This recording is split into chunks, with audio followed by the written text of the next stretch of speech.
recording of a transmission from Mahadeva, the Ascended Master, and I am asking him, what creates demons, ghosts, and evil spirits?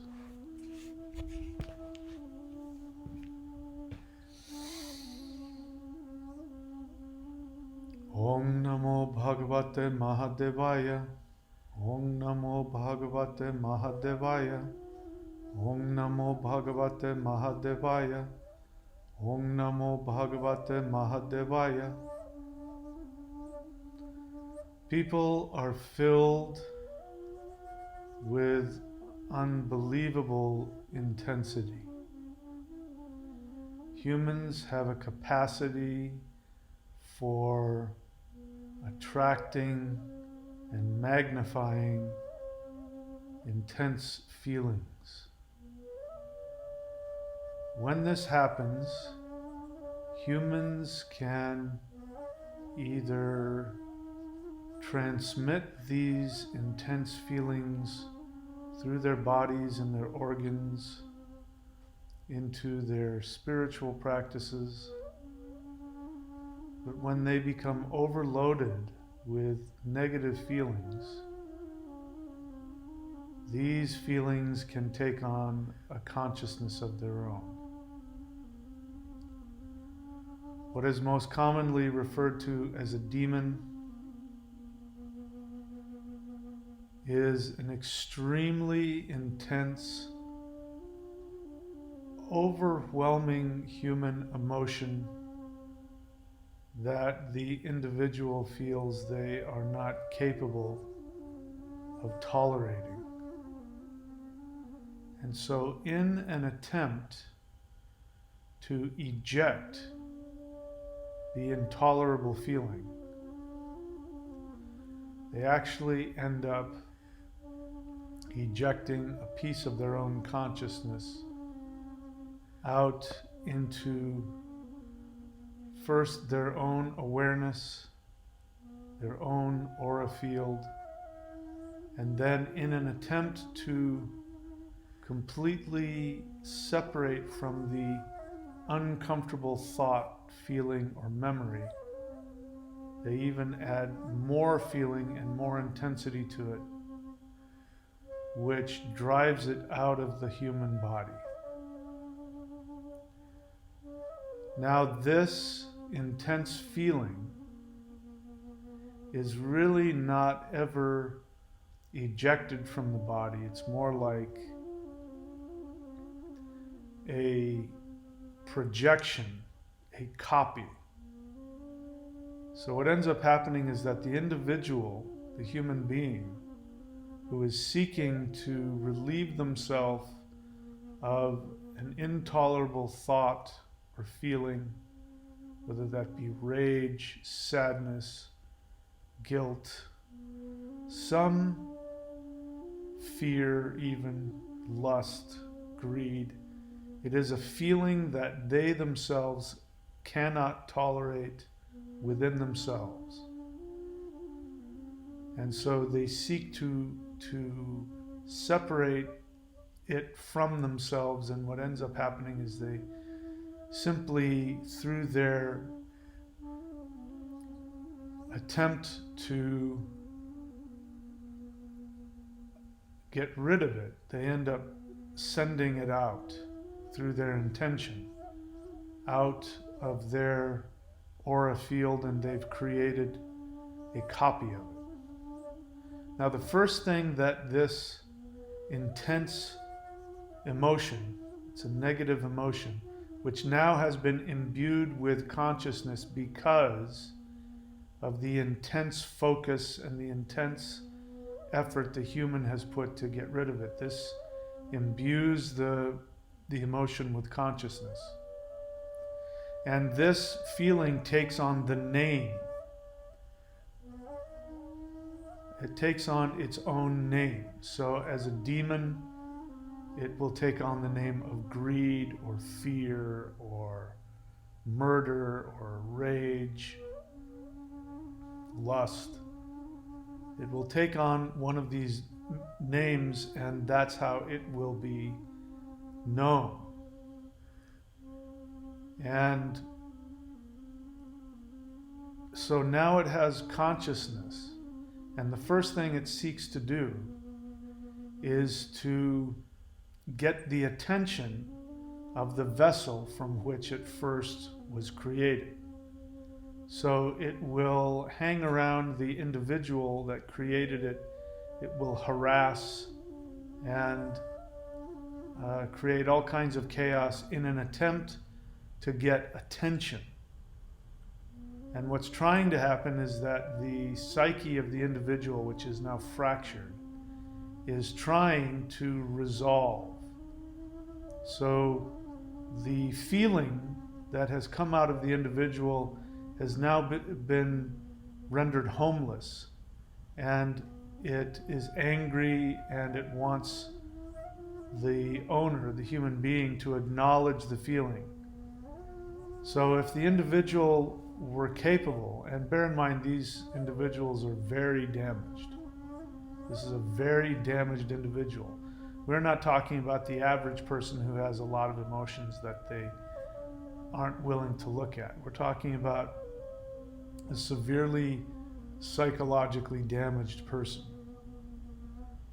And what's happening is the person is trying to fix their ego, and the intense feeling that now has its own consciousness first tries to make its way back into the energy body and the psyche of the person who released it. But when it is incapable of doing so, after repeated attempts, and it will abuse the person involved, after repeated attempts, it starts to lose energy because it is disconnected from the person that it originally came from, and so the energy that it would take from the person, their life force energy, it now is suffering, and so it seeks out other sources of energy. So you'll find negative spirits oftentimes will be in the electrical system of houses. It'll be anywhere where there's a lot of intense energy. You will find evil spirits hanging around places where people become high or drunk, because drugs and alcohol tend to weaken the aura. And in fact, it is through the aura that these beings seek energy. So this is why people who've done a lot of drugs or done a lot of alcohol, they can have these negative emotional entities, which we will call demons. They will slide inside of somebody's energy field. And those people who tend to, and we're talking now again also, not just your average person who has a drink or two, but we're talking about alcoholics and drug addicts. These are people who also have severe emotional problems and intense negative emotional feelings. And so what ends up happening is that the demon will feed off of the negative emotions of the individual that they've now, first they just hang around, and if they end up possessing a person, it is because of that. They have found a way into somebody who already has a lot of negative emotions, and this allows them to feed off of that. Ghosts can operate the same way because they're very similar.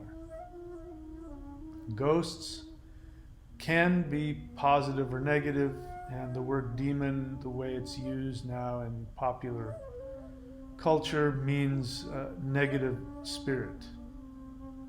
So you can have a spirit that is floating around, which is actually an extremely negative emotion that was once within a human that has been ejected from the human, and it now has its own consciousness, and it goes looking for other sources of energy, which are humans. And then you have ghosts, and ghosts are the subconscious and the unconscious personality of a deceased human. And because their three selves were not united, then that being, that psyche of that person is now squished onto the physical plane of humans.